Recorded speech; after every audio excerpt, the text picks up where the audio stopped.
We've all heard of the Sahara. Sure you have. It's the largest hot desert on the planet. A sea of sand covering an area larger than the contiguous United States. But have you ever wondered what lies beneath the sand dunes? To answer this question, we must travel deep into the past of our blue planet. Up until some 6,000 years ago, the Sahara was grassland. Humans were around at this time, not me, spreading agriculture around the planet. In the north of Africa, the color green dominated. Plenty of rainfall meant that there were lakes, rivers, pastures, and even forests. A completely different image of the Sahara from the barren landscape of today. But then the climate started to shift. The region became parched, and the vegetation started disappearing. The wind did the rest. It took away the fine sediment after there were no plant roots to hold the ground together. Give it a couple thousands of years, and you get a familiar image of the Sahara. Sand and rocks stretching as far as the eye can see. But when it comes to volume, only a quarter of the Sahara is actually sand. The yellow sands of the Sahara are just one part of the story. The desert has many other features, such as gravel plains, salt flats, and plateaus. Makes you think if we understand the word desert correctly. For people who study such terrains, geologists, there is only one condition for defining a desert: precipitation. If an area gets little or no rain, then it's considered a desert. The Sahara certainly fits the bill. Its average annual rainfall is just 3 inches. Compare that to the nearly 45 inches a year in New York. When we look at precipitation, this sandy desert is only the third largest in the world. Number 1 and 2 are Antarctica and the Arctic. They are larger than the Sahara by millions of square miles. It sounds odd, but there is more than one type of desert. The first two are polar deserts, while the Sahara is a subtropical desert. But the difference in air temperature are staggering. In Antarctica's interior, temperatures plummet to minus 76 degrees Fahrenheit. Compare that to the highest temperature on record in the Sahara of 136 degrees Fahrenheit. But this desert has a cool side. At night, the temperature is roughly the same as the average yearly temperature in Denmark.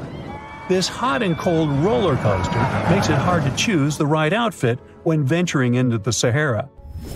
And what about the sand? How deep is it actually? The depth varies between 70 and 140 feet. That's not too deep. If you put the Statue of Liberty in a tall dune, half of it would still stick out of the sand. Its vast amounts in the Sahara were created by aeolian processes. That's Greek for wind. Over time, it blows and shapes the surface of the earth. In dry areas with sparse vegetation, winds erode the ground much faster. That's what happened in North Africa. Under all that sand is the bedrock and cracked clay. If you started digging, you would find the same everywhere on the planet, with one important difference. There is some type of soil covering the bedrock. This is not the case in the Sahara. Because of the arid climate and a lack of vegetation, sand covers the ground below. Over the course of thousands of years, a lot of interesting finds ended up in the desert sand. For example, there are petrified tree trunks. These are essentially preserved prehistoric trees. They date back to the time when the region was lush green. In some places, the trees of this fossilized forest are at least 65 feet tall. The wood is so well preserved that you can still see the texture and knots. There are even fossilized pine cones. In 1992, scientists found glass fragments in eastern Sahara. These canary yellow glass shards were scattered across hundreds of miles. They didn't belong to an ancient civilization, although ancient Egyptians used them to make jewelry. In fact, the breastplate of King Tut had a beautiful scarab beetle centerpiece made from this desert glass. For a long time, scientists were puzzled about the true origins of these fragments. They finally concluded that the glass was around 29 million years old. It is an impact tape. If that sounds like it has something to do with the word impact, you are correct. These rocks are formed when a meteorite hits the surface of the Earth. This generates a lot of heat.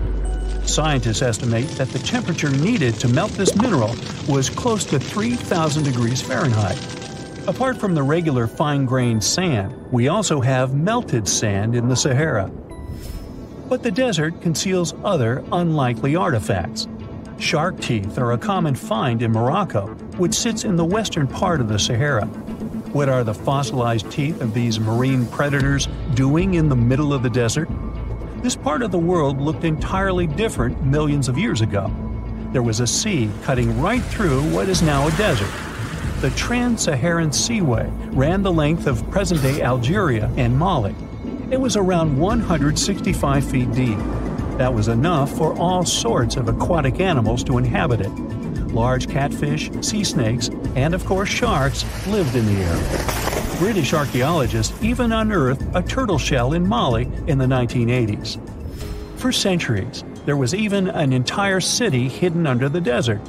Timgad was a Roman outpost constructed by the Emperor Trajan around the year 100 in the current era. For various reasons, its residents abandoned it around the year 700. The sands of the Sahara soon engulfed the city. It had remained hidden for nearly 1,000 years. Then, in the 1700s, a Scottish explorer started digging out the city.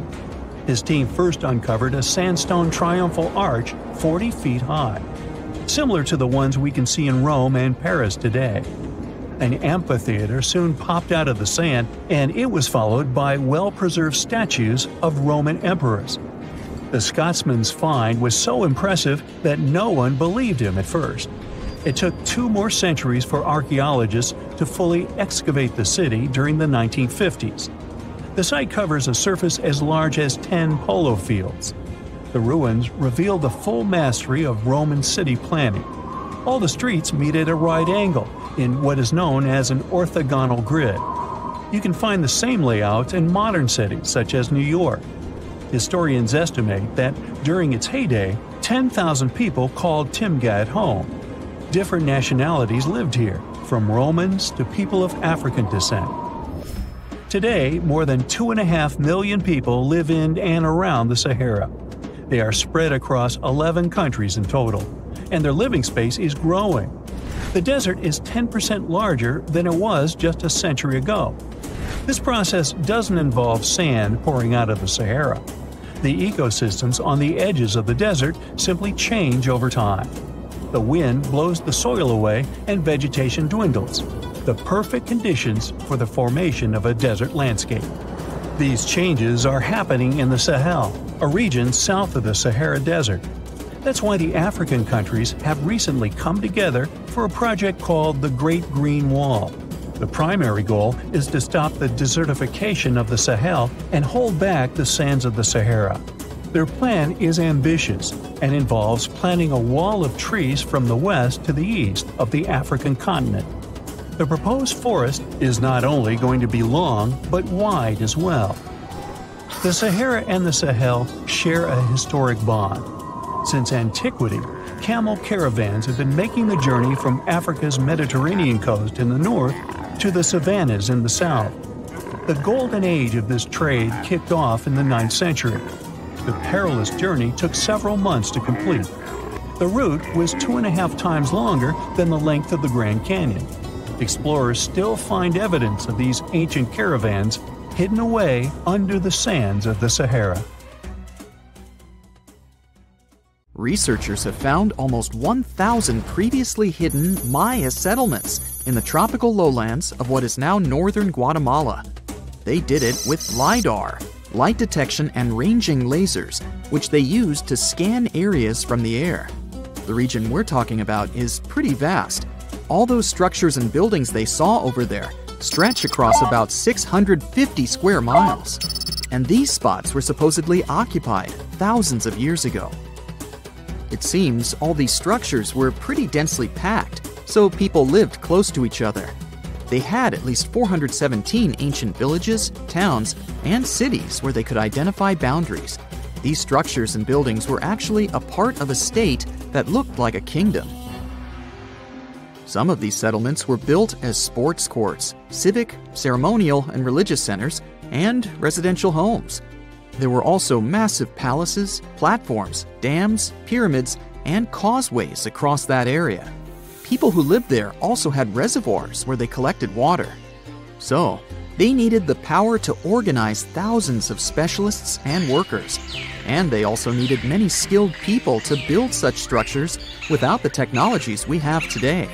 They needed lime producers, architects, mortar and quarry specialists, lithic technicians, those who took care of legal enforcement, and other important roles to establish the true community. This cool laser scanning system researchers used while exploring this area can even penetrate very dense ecosystems and vegetation. The light bounces off different surfaces and then creates a digitally reconstructed map. This map is based on how much time it takes for the pulses to get back to a receiver. So, with this laser system, they discovered there were also lowlands for agriculture. So why exactly did the Mayas settle in this region? It was a specific area. Plus, it was hard to build such an amazing kingdom in a tropical rainforest climate.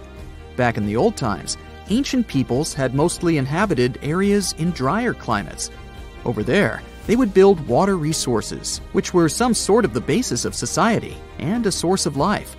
An example of this is Teotihuacan of Highland Mexico, although they did have a couple of navigable rivers they could use for transport and trade. But these rainforest areas had their advantages too.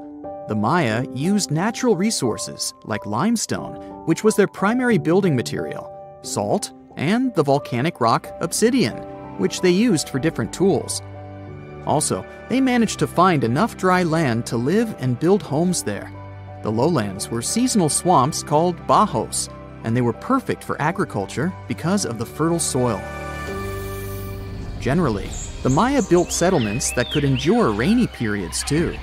They were ready for different circumstances, including flood and drought, which is something you could see in how they built houses. Their architecture was also one piece of evidence that showed their community was like a centralized kingdom-like state, which shows they stuck together through tough times. The Mayan Empire was very powerful, and it reached its peak about the 6th century CE.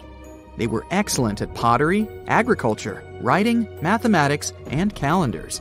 They were the ones who created complex calendar systems, such as the calendar round, which is based on 365 days. Although some believed the Mayan calendar predicted December 21st, 2012 would be the end of the world, it was just a coincidence with the end of a certain full cycle. They would call it the long count calendar, and it lasts 5,125 years. The Mayan people left behind an impressive amount of astonishing architecture and symbolic artwork. Most of their stone cities ended up abandoned by 900 CE. No one still knows why the Mayan civilization in that area collapsed, although there are some theories.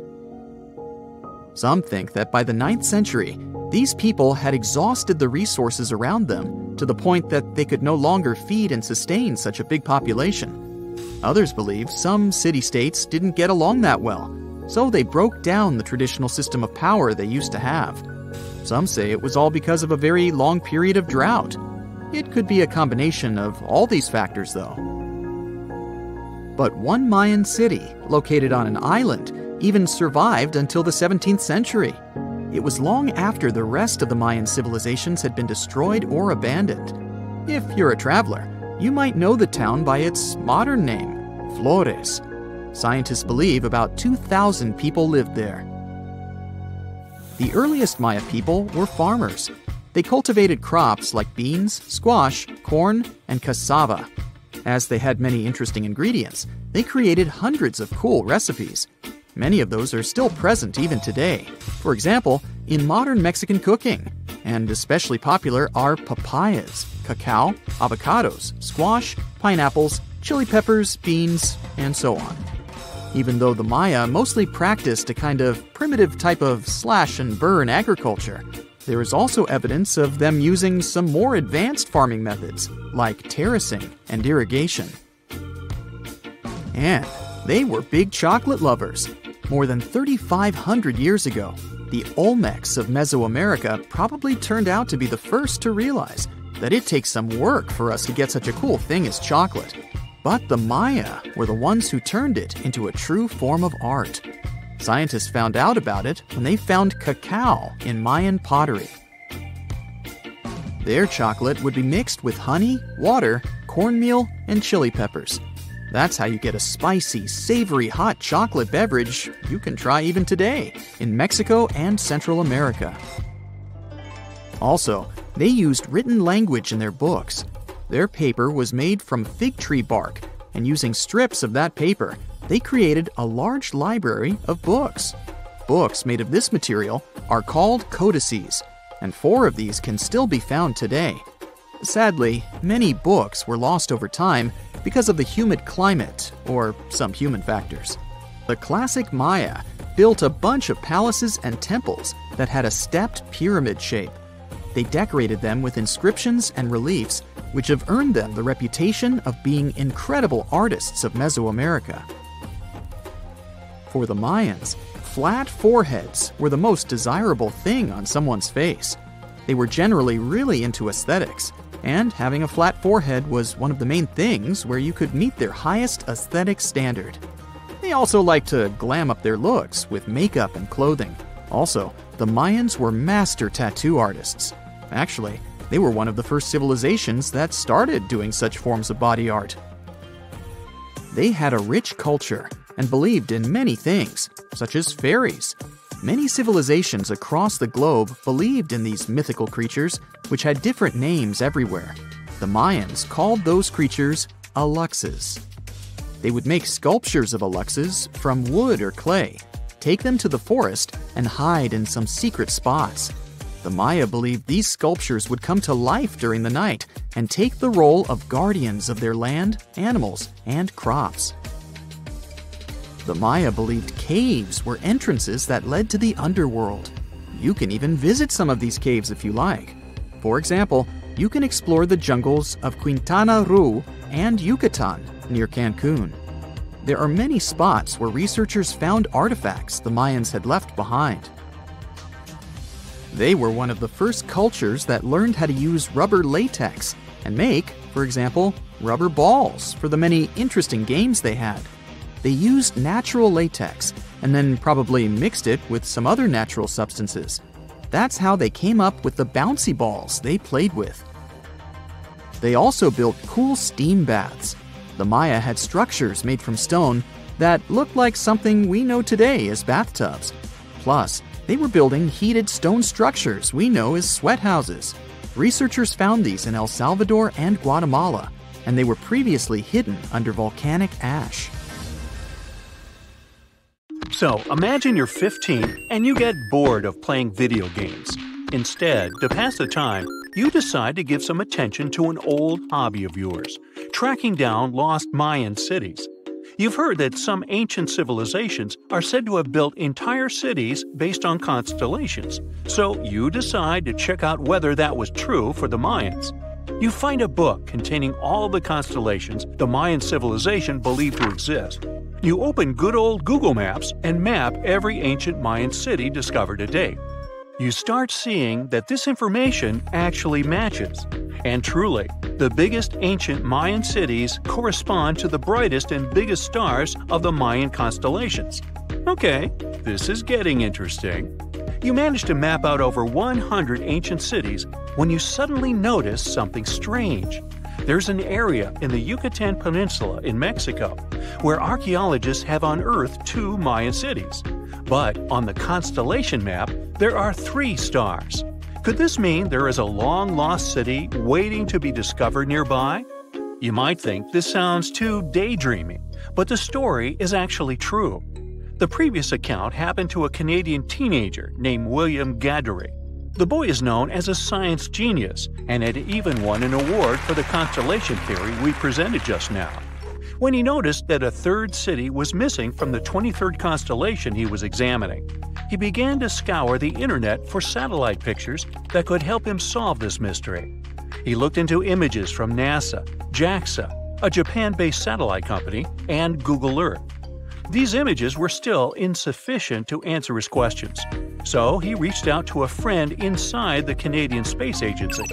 His friend provided him with state-of-the-art satellite imagery that gave him the answer he was looking for. According to the images, there is a large square area right on the border of Mexico and Belize, which looks like the remains of a city. William took the images to a remote sensing expert known as Dr. Armand Larocque from the University of New Brunswick.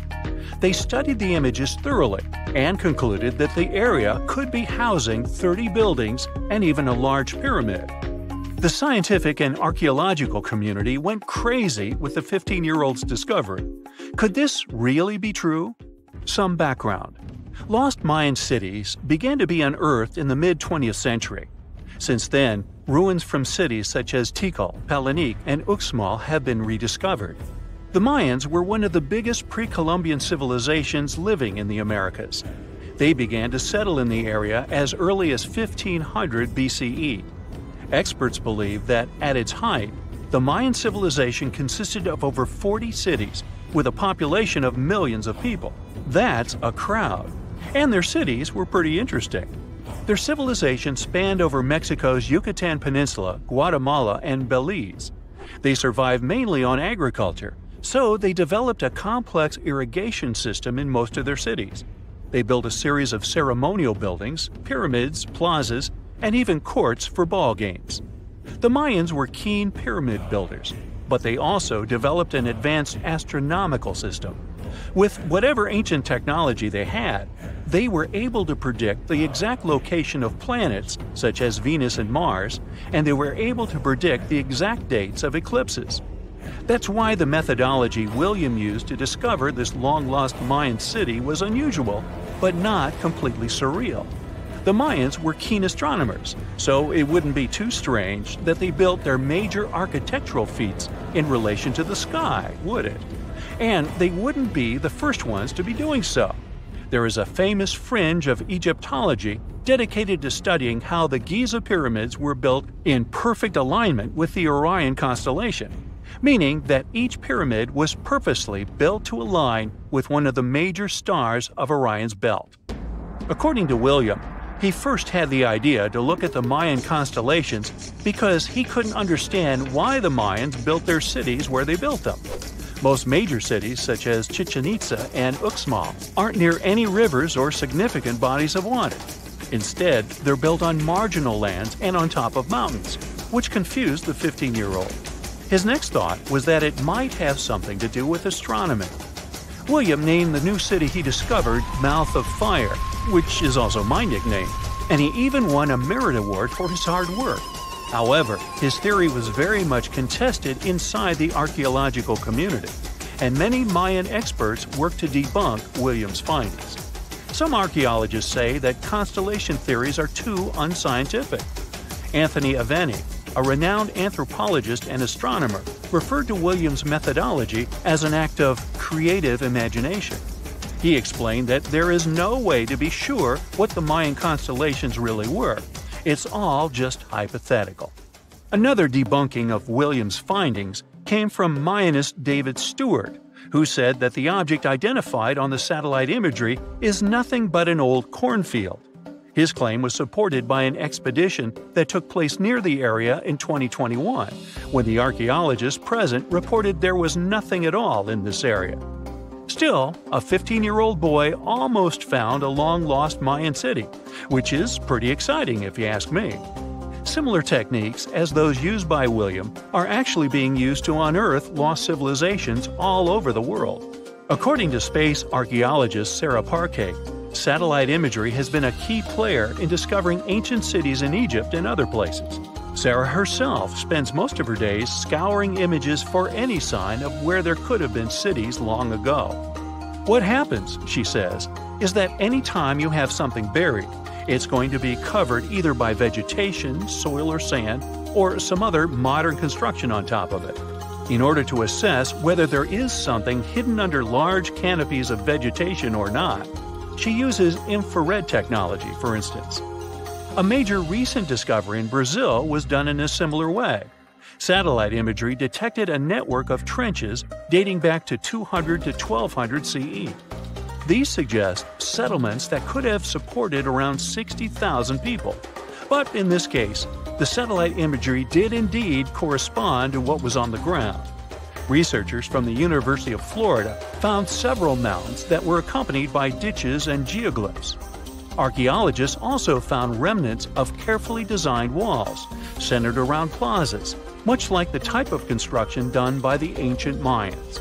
Advances in satellite tech have also shed new light on long-discovered ancient Mayan cities, such as Tikal. Located in the heart of the Guatemalan jungle, Tikal is believed to have been the capital of the ancient Mayan Empire. At its height, it was comparable in importance to cities such as London or New York in today's world. It was composed of a series of complex monuments, many of them believed to have been the resting places of kings and chiefs. Tikal is already known to have been big, but recent discoveries show it could have been even 3 times larger than what scientists originally believed. The main discovery revolves around a fortification on the outskirts of the city, indicating how far the original city stretched. And new discoveries still take place. In 2017, researchers also unearthed new clues regarding the potential causes of the decline of the Mayan civilization. Using data from a site in Cebu located 62 miles southwest of Tikal, scientists analyzed radiocarbon data from ceramics and archaeological excavations to extract new information about the sudden demise of this great civilization. The information shows that, instead of a sudden collapse, the Mayans most likely collapsed in waves of social instability and political crises. These events are believed to have deteriorated Mayan city centers and began causing the dispersion of the Mayan population. Wow, it seems like it's a prime time to uncover ancient ruins.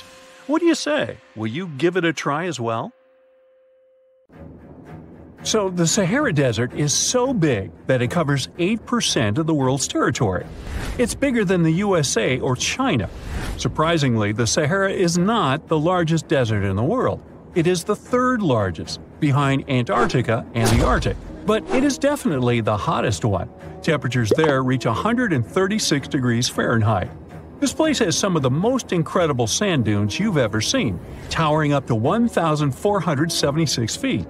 But here's the kicker. There's a real risk that these dunes might continue to spread until they cover the entire world. Surprisingly, the influence of the Sahara Desert extends far beyond its borders. Its dust, carried by powerful winds, makes its way to the UK and across the European continent, particularly in winter. This dust, settling on the ground where it rains, is a familiar sight to those in the UK, often leaving a red residue on cars. This connection between the Sahara, England, and Europe serves as a stark reminder of the global reach of environmental phenomena. You might think this is not a big deal, but it could turn Europe into a desert, leaving its soil infertile and Europeans with no food. Soil is a fundamental aspect of human existence, just as crucial as clean water and air. Without it, we're left with nothing but a bleak and barren landscape. The Sahara Desert has already made its jump across the Mediterranean Sea, which is concerning and could change the landscape forever. 1/5 of Spain has already turned into a desert. The next victim is Italy, which also faces the problem of desertification. In fact, almost all European countries have the same issue. According to an expert, the land that has not changed for nearly 2,000 years will become mostly rock, and people living on this land will be gone. 60% of the soil in Moldova is gone, and the problem has expanded beyond the Black Sea. It has reached China and Mongolia, thousands of miles away from the Sahara Desert. All of this causes losses of $4 billion a year. The threat is so significant that even the UN has gathered the necessary resources to solve the problem as soon as possible. Italy is sending help to Africa to stop the Sahara Desert from expanding. If this process does not stop in the next 10 years, millions will be forced to leave their homes. The Sahara Desert is growing for approximately 30 miles per decade. You do the math and see how long it will take to cover Europe. Since 1920, the Sahara has expanded by around 10%. But not all hope is lost, because more than 172 countries have joined to put a stop to the desertification of the world. The World Food Program is a project that aims to help bring back green land that was once present in the Sahara. When they told people who called the Sahara home what they were about to do, the latter basically laughed in their faces and said it was impossible. But when you have a specific goal in mind, the impossible becomes possible. If we traveled back around 5,000 years into the past, we would see a beautiful forest with lush green trees and grass. Africa's climate has been changing for 21,000 years, from fantastic greenery to uninhabitable deserts. This has to do with Earth's rotation and the monsoons that bring water to this dry continent. But with the help of scientists and some clever tricks, we can bring the greenery back and stop the Sahara in its tracks. The Senegal River serves as a border between the Sahara Desert, Senegal City, and Mauritania. When you look at this area from space, you'll see how the desert is expanding to Senegal, because the vegetation along the riverbank is almost non-existent. Forests can serve as a barrier, stopping the sand from getting blown away and the desert from expanding. An effort to create a great green wall is being made, and how they do it is actually quite impressive. Nothing has been growing in the currently restored area for more than 40 years, making locals find other places to call home. People were thrilled when they saw that the land could be restored. They're very committed and learn to work with the soil and grow food. At the same moment, more than 30,000 hectares have been restored and transformed into lush greenery. The Sahel region is the starting point of desertification, and it is crucial to establish a green wall in that area first.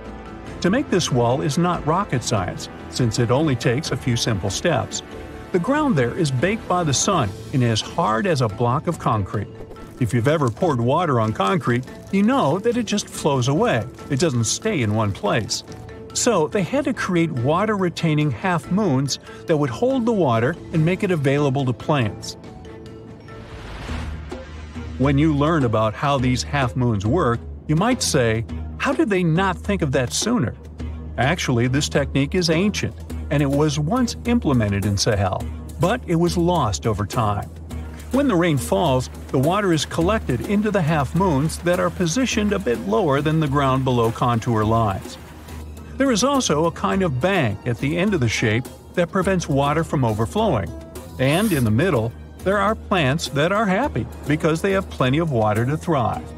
Also, it's essential to grow native plants that are kind of used to harsh conditions, like sorghum and millet. These plants have been surviving there for thousands of years and produce a good amount of biomass, which means the land can be rehabilitated faster and people will have food sooner. The water that will enter the half-moons won't be lost. It will penetrate the ground and top off underground waters. This will ensure the ground that H2O will never run out and that future generations will have usable aqua. This brilliant planting technique is not limited to half-moons. People also create lines and plant various vegetables, such as tomatoes. Next, there are places only for trees, like lemons or oranges. After a long hot day, nothing is better than a freshly made cold lemonade. The trees will also protect the soil, and with some luck, there will be a new forest in the Sahara Desert. The goal is to copy the forest dynamic. Start with small plants and gradually expand to bigger plants that are more useful than the tiny ones. They are aiming to plant more than 10,000 trees. Right now, many people are leaving the Sahara after the rainy season, going to cities or leaving Africa altogether. At this time of year, villages are like ghost towns. Only animals can be found there. Most people are gone. I mean, who would blame them? Nobody wants to live in the sand where nothing grows. Luckily, with all this new, old technology being developed, many people are slowly but surely returning to their land and starting to work in agriculture. The best thing is that there are no brutal winters, so plants grow 12 months a year, and people can always have food. People are becoming more social because now everybody stays in their villages and doesn't travel much. If this project works out, Africa will be saved, and the world won't turn into a giant desert. In November 1922, a boy walked through the desert mountains of Egypt and discovered some ancient steps carved into the rock. Subsequently, this find became one of the world's largest and most significant archaeological discoveries. This step was part of Tutankhamun's untouched tomb. Archaeologists found about 5,000 ancient objects, including jewelry, fabrics, painted vases, and funeral masks. You've probably seen one of them. It has become one of the most recognizable attributes of ancient Egypt. More than 100 years have passed since then, and now humanity has finally become close to another large-scale discovery, the tomb of Cleopatra. This queen was the last active ruler of the Ptolemaic Kingdom of Egypt, who sat on the throne from 51 to 30 BCE. There are many ancient records about Cleopatra, her reign, and her unusual personality, but until now, no one has discovered the secrets about her passing away in the burial place. So, one archaeologist, Dr. Kathleen Martinez, has been studying ancient records and temples around Alexandria for decades, and concluded that the tomb of the queen should be located under the ancient city of Taposiris Magna, founded in 280 BCE. It was a big city on the northern coast of Egypt, where tens of thousands of people were engaged in trade and industry, and it seems that Dr. Martinez's guesses turned out to be correct. She and a group of archaeologists have discovered a secret underground tunnel near Alexandria, with a length of about 0.8 miles. It was cut into the rock under Taposiris Magna's temple. During further excavations, they found many things that indicate Cleopatra's tomb lies in the tunnel's depths. It's also possible that she is buried there together with the Roman commander, Mark Antony. According to ancient records, Cleopatra and Mark Antony loved each other and together opposed the Roman Senate, which declared Antony a traitor. The fact that natural disasters have occurred on the territory of Taposiris Magna for thousands of years can complicate the excavations. Earthquakes and floods destroyed the city and possibly flooded its underground tunnels. But archaeologists hope the ancient tomb remains untouched, and that it hides many treasures and records about the royal life of ancient Egypt during the reign of the last dynasty. There's a chance that excavations will go underwater and in the mud. This will require much time and funding, but archaeologists are sure it's worth it.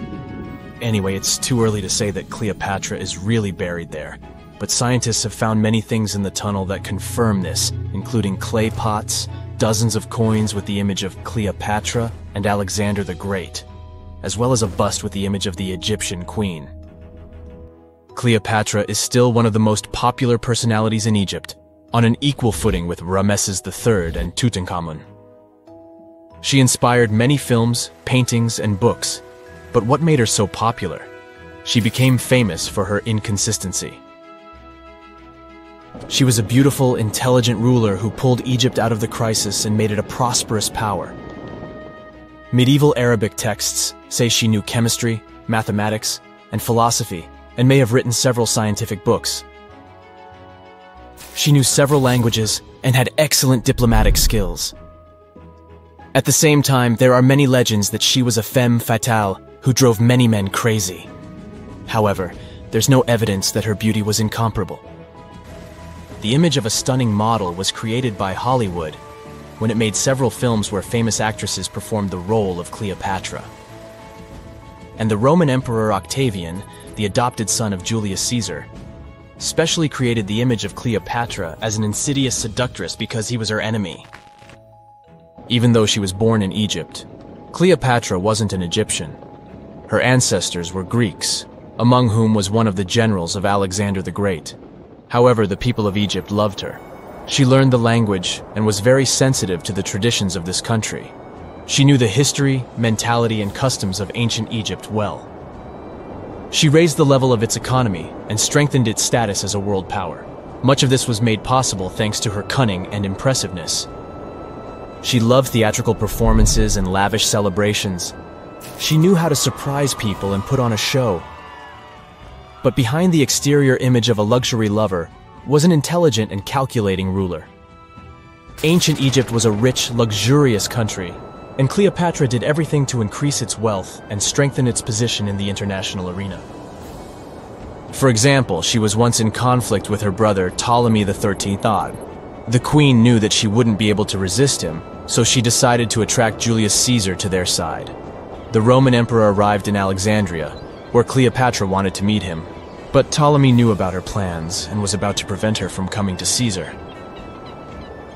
Then, instead of a rich and noisy arrival, Cleopatra decided to make her visit inconspicuous. She wrapped herself in a carpet or linen bag the emperor's servants carried into Caesar's private chambers. Cleopatra emerged from the carpet and impressed the Roman emperor with her beauty and determination. As a result, they fell in love with each other and became close allies. After some time, she impressed another influential Roman for diplomatic purposes. She arrived to meet Mark Antony on a golden barge with purple sails and silver oars. Cleopatra was dressed in the image of Aphrodite and sat under a magnificent canopy. Her servants dressed like cupids and were blowing her fan and burning incense. But Cleopatra created such a show for a reason. She knew that Antony revered Greek mythology and considered himself the embodiment of Dionysus. As a result, he was so impressed with this woman that he ended up marrying her. Cleopatra defended her crown, strengthened her alliance with Rome, and bore Antony 3 children. In Egypt, they threw big parties and enjoyed wealth with power. However, the relationship of a high-ranking official with the Egyptian queen caused a scandal in Rome. Octavian was Antony's primary opponent in the struggle for power, so he exploited the situation to darken the competitor's reputation. He used propaganda to make Cleopatra an insidious seductress in the eyes of Roman citizens. He accused Antony of succumbing to her charms. The Roman Senate supported Octavian and declared Cleopatra an enemy. In 33 BCE, this conflict reached a high point when Antony's navy clashed with Octavian's fleet. The latter won and forced his enemy to flee to Egypt with Cleopatra. According to some records, they took refuge near Alexandria. Pursued by the Romans, they hid in one of Cleopatra's palaces and met their end. Some legends say that Cleopatra was an expert in poisons. She provoked a venomous snake, a viper or an Egyptian cobra, to bite her. Also, according to another legend, she pricked herself with a poisonous needle.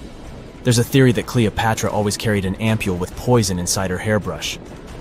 And when she was cornered, she soaked the needle with this poison and pricked herself. None of this can be said for sure. Scientists are still trying to find out the truth. Perhaps when they reach Cleopatra's tomb, the world will get more answers about her tragic fate. She is considered the last ruler of Egypt.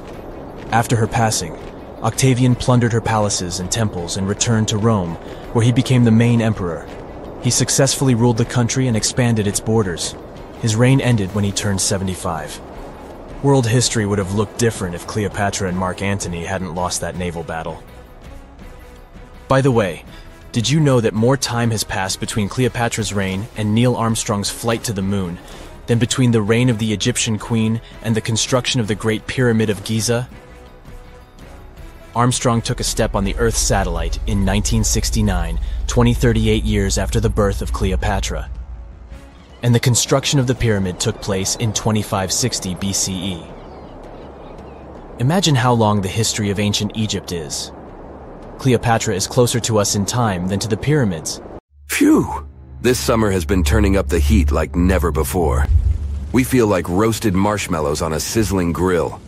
Yes, the world is getting hotter, but some regions have always fought with high temperatures. It turns out people had some inventions to keep themselves cool in ancient times too. Some of them are still functioning, even 3,000 years later. Let's take a look at how people saved themselves from heat throughout history. So, put an ice cube into your cold drink and get ready to hear how people survived the heat. Speaking of ice cubes, do you know that the Persians made an ice storage system? In the deserts of ancient Persia, people had an out-of-the-box idea about how to prevent their food from turning into a melted mess. These ingenious Persians stumbled upon a physics trick that allowed them to create ice in the middle of the desert. They called these cool structures yakhchuls, which basically means ice pits. These ice pits were not your ordinary coolers. They were like secret underground fridges. They looked like dome-shaped mud brick structures on the outside, but inside, it was a whole different world. These ice pits had an evaporation cooler system that worked like magic. At night, when the desert cooled down, Persians made use of the radiative cooling effect. They set up cleverly designed trenches to hold thin layers of water. The water froze, defying the desert heat. Then there were underground square storage areas. The Persians collected the melting ice water from these cooled trenches, and during the night, they froze it again, making the most of the desert's natural chill. To add to the cooling effect, they built a wall to shade the storage areas from the hot midday sun. And that's not all. They had this fantastic wind-catching contraption called a badger that caught the breeze and directed it right into the ice pits. Fresh air plus ice. Cool breeze. A winning combo. They even had intricate water channels called qanats to bring water to the ice pits and homes all the way from the nearby mountains. As time passed, these yakhchols faded into history and modern technology took over. But hey, there's good news too. Some awesome folks in Iran are restoring these ancient coolers. So, if you ever find yourself in the desert, don't forget to pay a visit to these marvelous places and witness the genius of the ancient Persians firsthand. Now, I want to focus more on the wind catchers because they don't just help make ice cubes. They actually function as a cooling system as well. Back in the day, those clever architectural wonders were all the rage in places like Persia, modern-day Iran, Egypt, and the Middle East. Imagine tower-like structures with openings at various levels strategically placed to harness the power of nature's breeze. These openings were like magical portals for the wind. They captured those refreshing gusts and guided them right into people's living spaces. Basically, they were natural air conditioners. The breeze would gracefully flow downward, cooling the ground as it danced through the building. The secret sauce lies in the details. The tower's height, the number of sides, the openings, and the positioning of the interior blades. Everything plays its role in how efficiently the wind towers work out. Thanks to these wind catchers, ancient societies could enjoy comfy indoor temperatures without sweating. Can you imagine living in those times? Feeling the gentle breeze whisking through your home, keeping you feeling fresh and chilled out? The Persians are often credited for inventing these awesome wind catchers. But hey, don't forget about Egypt. There, you can find traces of similar structures dating all the way back to 1300 BCE. Yes, the invention of wind catchers may have occurred in ancient Egypt, but Yazid in Iran is the city with the largest number of wind catchers.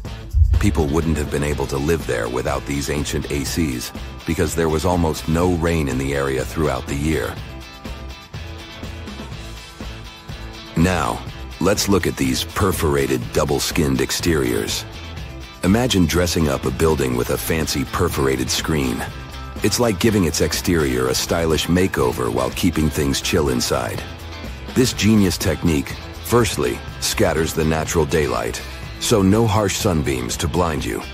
The screen also offers shade like a pro, giving the building's interior a much-needed break from the blazing sun. Think of it as a natural sun hat for your home. Placing this screen about 4 feet away from the outer walls creates a breezy, dreamy hallway for fresh air circulation. And hey, they add a touch of elegance to the building too. These structures are sometimes called jali. Jaipur, India, for example, has an average daytime temperature of about 100 degrees Fahrenheit. So these structures are lifesavers. Jalis come in various forms, crafted from cement, earth, and wood. It's a cultural symbol deeply embedded in Indian architecture. You can find its captivating presence in iconic historical buildings like the majestic Taj Mahal and the Grand Red Fort in Delhi. But hey, it's not just a thing of the past. It's still rocking modern architecture scenes, and its charm has sparked creativity in artists and designers worldwide. It adorns the building's exterior. its cross-section showing a larger opening on the outside and a smaller one on the inside. This is where the Venturi effect steps in to show off its physics prowess. As the air flows through the narrowing passage, it picks up speed, creating a difference in pressure between the inside and outside of the building. Air blowing at a higher speed gets compressed, and when released, it cools down. Mashrabia is a wooden lattice or screen used in the Middle East and North Africa. These decorative wonders are like window blinds, but they do more than just look pretty. They're smart too. They give privacy, shading you from the sun, and let fresh air and light in. Some people also add clay pots filled with water, sand, or damp straw to their designs. As hot air breezes through the holes, it also passes through the pot's porous surface. The moisture inside evaporates, cooling the air. This is a perfect low-cost technique for hot and dry climates. It's eco-friendly, and there's no need for electricity. Now, let's fast forward to today. Designers are getting creative, mixing traditional wisdom with modern tech. At the Al Bahar Towers in Abu Dhabi, they've got it too. Picture over 2,000 hexagonal panels that dance with the sun's movement, providing shade to the building's interior. Water evaporation was another secret weapon for ancient people. Simple, yet super effective. Plus, ancient Egyptians hung wet mats and curtains in doorways. When the air passed through them, it cooled down, providing a relief from the scorching sun. Ancient architects were the masters of maximizing airflow. They knew how to cross-ventilate and let hot air escape while inviting cooler air to the party. Speaking of ancient Rome, bathhouses were the place to be back then. It was like a community hub.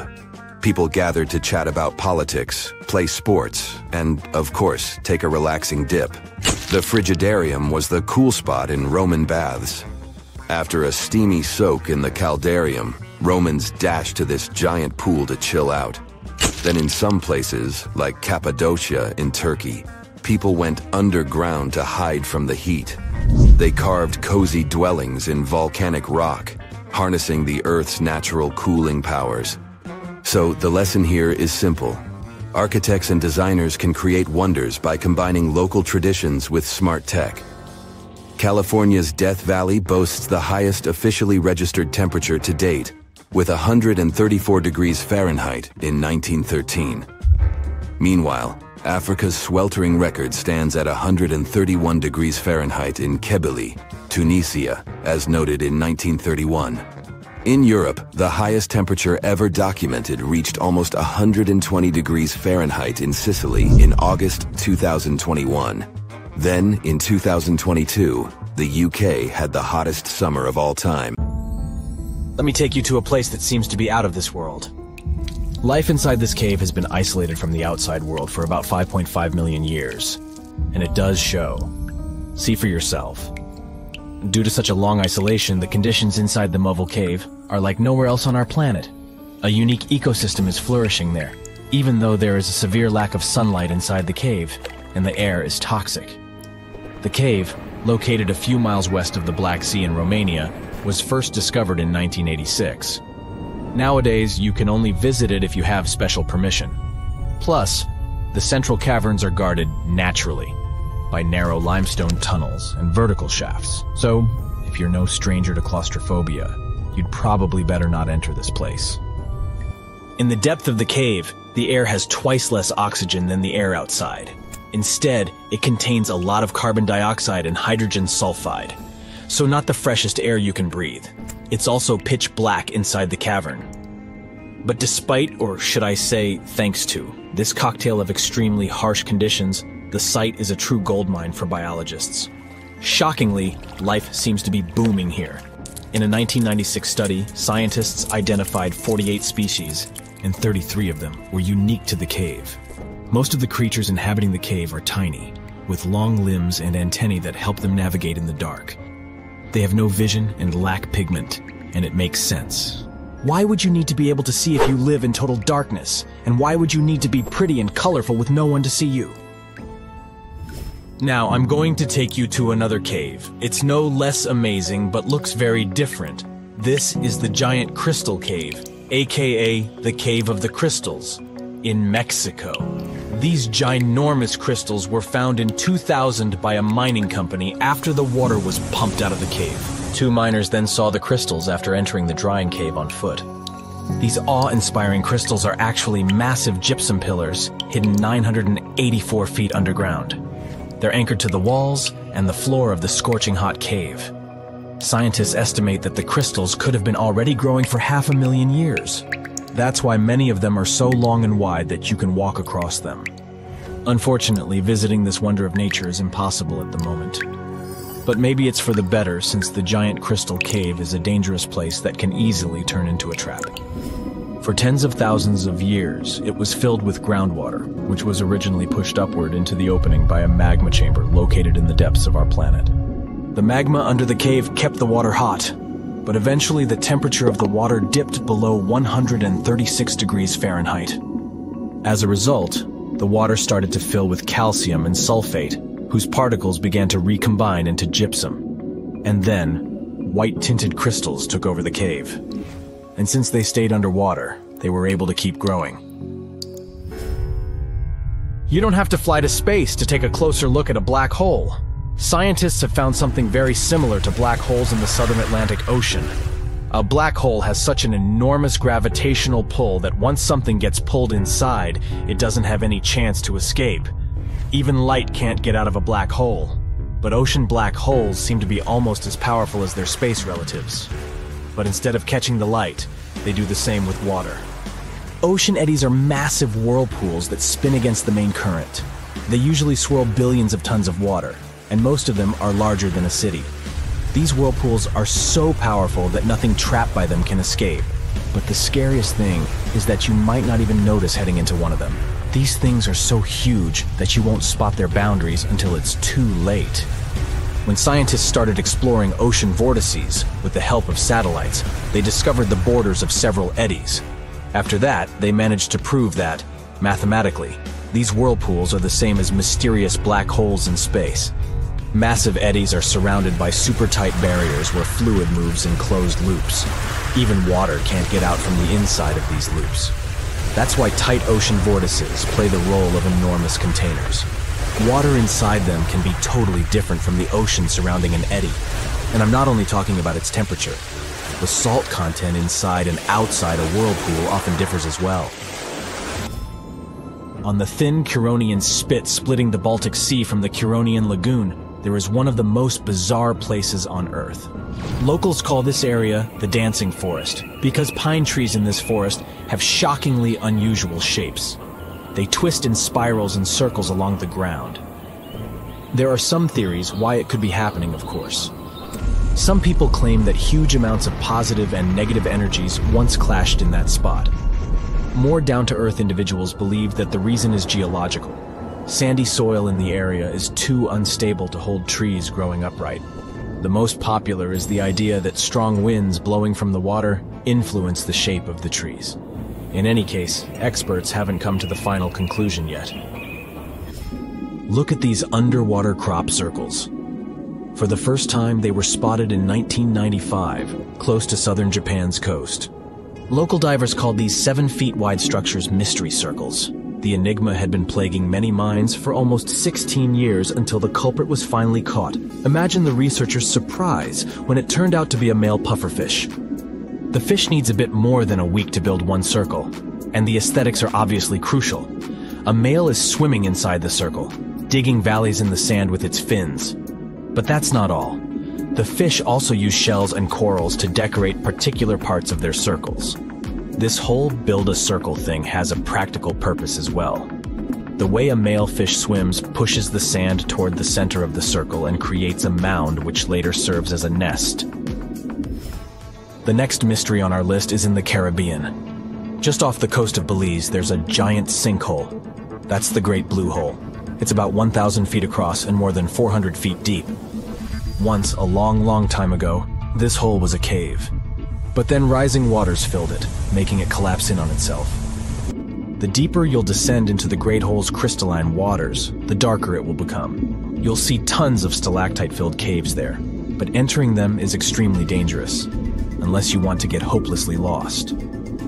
Once you reach a depth of 50 feet, you'll notice that the water is shimmering. That's the invisible line dividing the sinkhole's salty top from the freshwater abyss. You might want to turn back right now. Who knows what you might come across in the murky depths. There was an old Amazonian legend that told about the river that was so hot that it boiled. And it was believed to be just a legend until Peruvian geoscientist Andres Russo questioned if the river could be real. All experts denied such a possibility. After all, hot rivers do exist, but only in the areas where there are volcanoes. As for the part of the country mentioned in the legend, there are no volcanoes in that region. But Andres Russo was too dedicated to give up. And in 2011, he finally located the river from the legends. The water in it was indeed steaming hot. Its temperature was 186 degrees Fahrenheit, not boiling, but pretty close to this point. But what shocked the researcher the most was the size of the river. One could think that the almost boiling water was the result of the activity of an underwater hot spring. But thermal pools are always small, while the river is 20 feet deep and flows for almost 4 miles. This is the only river of its kind on our planet. Endless hot deserts seem lifeless at first glance. But among these sands, you can meet dangerous and sometimes creepy creatures. Some of them can only cause health problems, but some can stay in your memory forever. Let's get to know them, starting with dangerous ones and finishing with real nightmares. So, you're walking through a desert and see a big teddy bear with open hands. You understand that it's probably a mirage, but still, you come closer. You were right. It's not a plush toy, but a giant cactus. There's something strange about it. Thanks to some strange fluff, the branches resemble the arms of a teddy bear. However, this is not fluff, but thousands of thin needles, and they are the reason you shouldn't come closer. The cactus is called the jumping cholla, or teddy bear cholla. It grows in the desert areas of Arizona and in the northern part of Mexico. Don't worry, this cactus won't attack you, but it will cling to your skin or clothes if you touch it. Such a fur coat protects the cactus from animals, creates shade, and saves it from heat. The lateral branches are the most important parts of the plant as they carry out photosynthesis and accumulate a large amount of moisture inside. So, despite all the danger, the cactus can be helpful for desert wanderers. And the danger here is needles. If you look closer at them, you will see they have the shape of hooks. One touch, and hundreds of thorns are already in your finger. It's pretty difficult to get rid of them, and the needles cause unpleasant, painful sensations. But the coolest thing about this cactus is the way it reproduces. The plant clones itself in a new place. When animals and people pass the jumping cholla and touch it, the cactus gives them a small piece of itself, along with the needles. As soon as you throw this piece to the ground, it takes root and starts growing. The degree of danger is rising. The next monster from the desert is running toward us, and that is an ostrich. Many think these animals are cowards hiding their heads in the sand. You will most likely change your mind if you're unlucky enough to meet one. Usually, ostriches are not aggressive, but you should run if you come closer to their nest. On the other hand, you won't be able to do that because ostriches move at a speed of 43 miles per hour. You need a car to get away from them. They run and hit their enemy with their chests. There have been cases when ostriches attacked vans and caused significant damage to them. But the main danger these birds present is their powerful legs with sharp claws. They can deliver strong blows with them and even beat a prone opponent. So yes, if you see an ostrich in the distance, go the other way. This small spotted lizard lives underground almost all the time in the arid deserts of the southwestern US and northwestern Mexico. Sometimes, it goes outside to find lunch. It only seems cute, but in fact, it's a dangerous Gila monster. Its thick skin protects the reptile from hawks, coyotes, and other predators. But its main protection is its venom. Snakes and spiders inject their toxins using long, needle-like fangs. The Gila monster clamps down and chews the prey to spread the venom. And when it bites a person, it can keep its jaws closed for a long time. Getting rid of the animal is a tricky feat. People who have experienced the effects of the venom say it feels as if hot magma passes through the veins. Despite this, the lizard turned out to be useful for science. Doctors used its venom to create medicines for diabetes and obesity. The time has come. Now you're about to meet one of the creepiest creatures living in the desert. Be quiet and listen to the silence. Stand still. There's no one around. Suddenly, you hear some hissing coming from below. You lower your head and see it. A big yellow spider the size of a human palm with strong jaws and long legs hides in the shadow of your body. In horror, you run away from this monster, but it goes after you. It isn't easy to do it in this situation, but try to calm down. The creature isn't interested in you. It wants only your shadow to hide from the scorching sun. Anyway, it's better not to touch it. The powerful jaws of the camel spider can cause unpleasant sensations, to put it mildly. And, by the way, this creature isn't really a spider.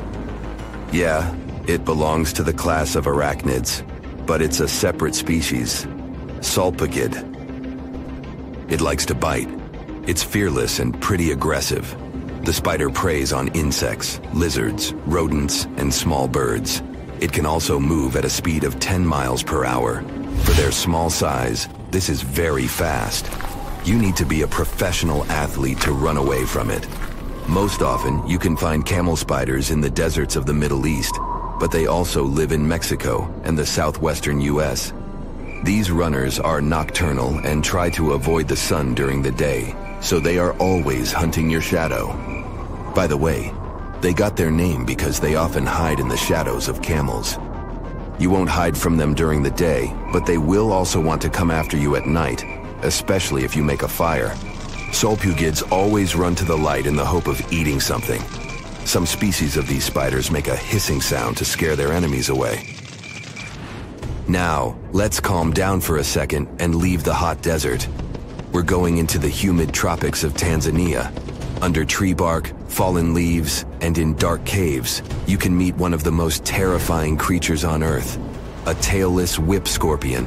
Imagine a big scorpion without a tail, with a flat body that looks like it has been pressed by something.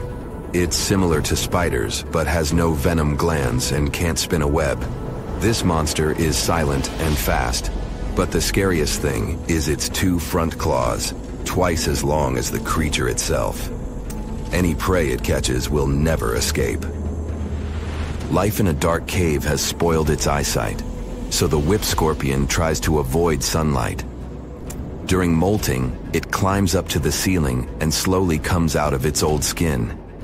Imagine directing your flashlight there and seeing small cocoons out of which pale spiders with excessively long legs crawl.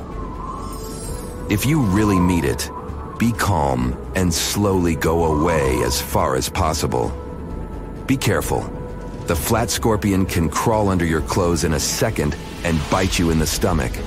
And that's not the worst part. Okay, this is a joke. This pretty guy is one of the shyest and most harmless creatures among spiders and scorpions. It's afraid of you and will never attack.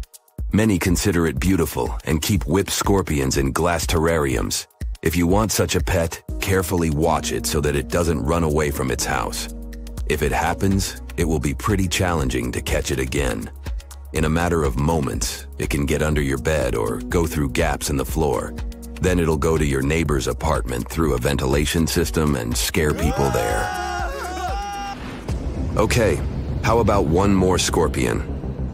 It's not as creepy as the other creatures in this video, but it's the most venomous scorpion in the USA. This is the Arizona bark scorpion. The problem is that you can see it in the desert, in your home, or in the yard. These dangerous venomous beasts crawl into rooms and often sting people. One time is enough to cause pain, similar to a bee sting, but someone with an allergy may experience paralysis, breathing problems, and other health issues. You find yourself in Africa, land of unique wildlife, home to a great variety of cultures and languages, and, first and foremost, host to the world's largest hot desert, the Sahara. It's daytime, and you are thirsty for some water and shade. You've been walking for days, trying to find one of those precious-looking oases. You feel you're near, but the horizon just keeps stretching and stretching. Your mind is tired, and your body is feeling all the heat. It's like you've eaten a full plate of hot pepper and then some more, judging by how much you're sweating. And when I say hot, think 100 degrees Fahrenheit hot, on average. No wonder this is happening. After all, you find yourself in the world's biggest hot desert. Now, I say hot desert since the biggest deserted landscapes are actually the cold ones, located in Antarctica and the Arctic. I see Antarctica's frozen desert is more or less the size of 1 million LAXs. Yep, the Los Angeles International Airport.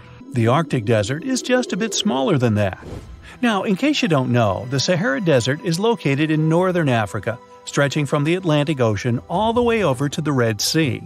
It occupies an area large enough to place approximately 100,000 Disney World theme parks side by side. According to scientists, its boundaries are expanding. Deserts usually form in the subtropics because of what's called Hadley circulation. The air rises at the equator and descends into the subtropics. This circulation of air has a drying effect, which helps the formation of desert landscapes. Since the 1920s, the Sahara is considered to have expanded by over 10%. How is this happening? Well, let's start from the beginning. You probably know the Sahara Desert as one of the most inhospitable places on Earth today. Just FYI, for a place to be considered a desert, it has to receive less than 4 inches of rain per year. Due to the very small precipitation index, deserts are usually dry and arid places. There is little humidity in the air, and daytime temperatures can go as high as 130 degrees Fahrenheit. Usually, there isn't that much animal and plant life because of the lack of water. But in the Sahara's case, it wasn't always like that. It may be difficult to imagine northern Africa without the tons of sand it has today. But about 20,000 years ago, the Sahara was actually one big oasis. Recent discoveries show clear evidence of what the scientists now call the Green Sahara. In the mid-1800s, a German explorer crossing the Sahara encountered some paintings and engravings that nomad artists had left behind. What he saw in those paintings looked nothing like his actual surroundings. Instead of an arid landscape with only camels and desert vegetation, the rock paintings depicted jungle animals like giraffes and hippos. There were even images of livestock and grazing animals such as cattle and sheep, something that seems impossible for modern-day Sahara. Artists usually draw what they see around them, so this finding really intrigued the German explorer. The drawings were so detailed that the artists must have had close contact with those animals. You can find this rock art spread out in the northern part of the African continent, from western Sahara to Saudi Arabia. Geologists soon took a keen interest in this and found the first clues to what this could mean. They have been able to confirm that, in fact, northern Africa was once much wetter. They found evidence from nearby deep-sea sediment off the coast of Mauritania. Sampled cores of underwater sand and mud, known as Saharan dust flux, show geologists that, indeed, a green Sahara was possible. The more dust is blowing off of the desert and into the bottom of the ocean, the drier the climate in the region.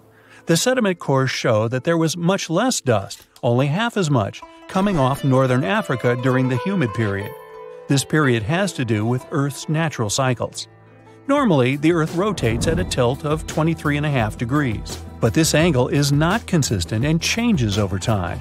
Earth's tilt is responsible for the amount of sunlight each hemisphere receives. It affects several ecosystem functions on the planet. During the time of the Green Sahara, the Earth received between 4 and 8% more sunlight than it does today.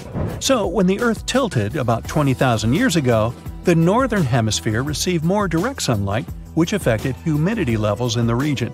As the northern hemisphere got warmer, this affected monsoon activity, more specifically, the West African monsoon. Monsoons are wind systems that affect a region's rainfall index and humidity levels. As a part of the globe gets warmer, it allows for more air to rise. It combines with the wind to draw moisture up into the atmosphere. Little by little, northern Africa also became wetter. The increased moisture made the Sahara so wet that there were actual bodies of water in the region. As vegetation grew, the plants held onto moisture better than bare sand could. There is evidence of natural basins throughout the Sahara and lakes so big they would fit all of the U.S.'s Great Lakes inside of them. Archaeologists uncovered evidence of vibrant societies in what are now arid areas. It looks like ancient cultures were able to take full advantage of the African humid period. According to researchers, the human population peaked across the Sahara about 9,000 years ago.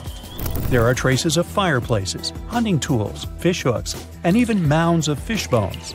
Records show that there have been over 230 green periods over the span of 8 million years. Solar radiation is always changing due to natural orbital cycles. That's why Earth will most certainly see another green Sahara moment. It might be thousands of years from now, but it will happen. The same way the Sahara turns green, it turns yellow again. Let's put it like that. All it takes is a significant axial tilt and a few years of readjusting. However, another phenomenon is calling the attention of scientists now. Recent studies by the National Science Foundation from the University of Maryland show the Sahara has expanded 10% over the past 90 years. This phenomenon is called desertification, which literally means fertile land turning into desert land. The Sahara Desert is now advancing into the semi-arid region of Sahel.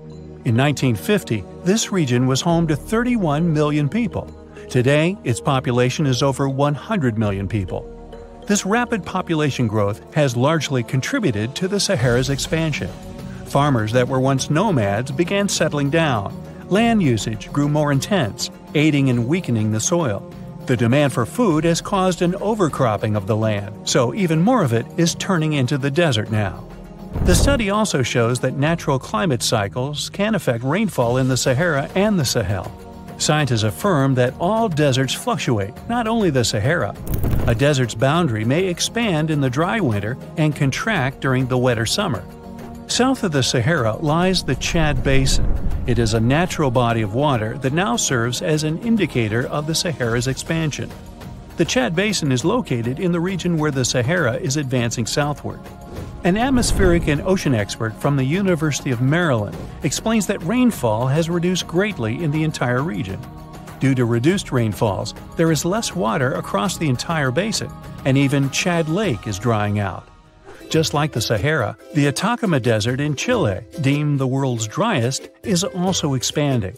It is located north of the city of Santiago, and its southern border is expanding toward the Chilean capital. Because the climate is getting drier and drier here, the city of Santiago risks turning into an arid or semi-arid region itself. The once fertile valleys of local rivers that lived on agriculture and livestock for many generations are losing their revenues as Chilean land is turning into a desert. Since 2010, Santiago has received only a third of its annual rainfall. Outside of the city, farmers are digging holes in search of blue gold, or simply put, water. The situation here is very similar to that of Sahel. So tell me this, were you as surprised as I was to find out what has been happening in the Sahara region? Feel free to share in the comments below.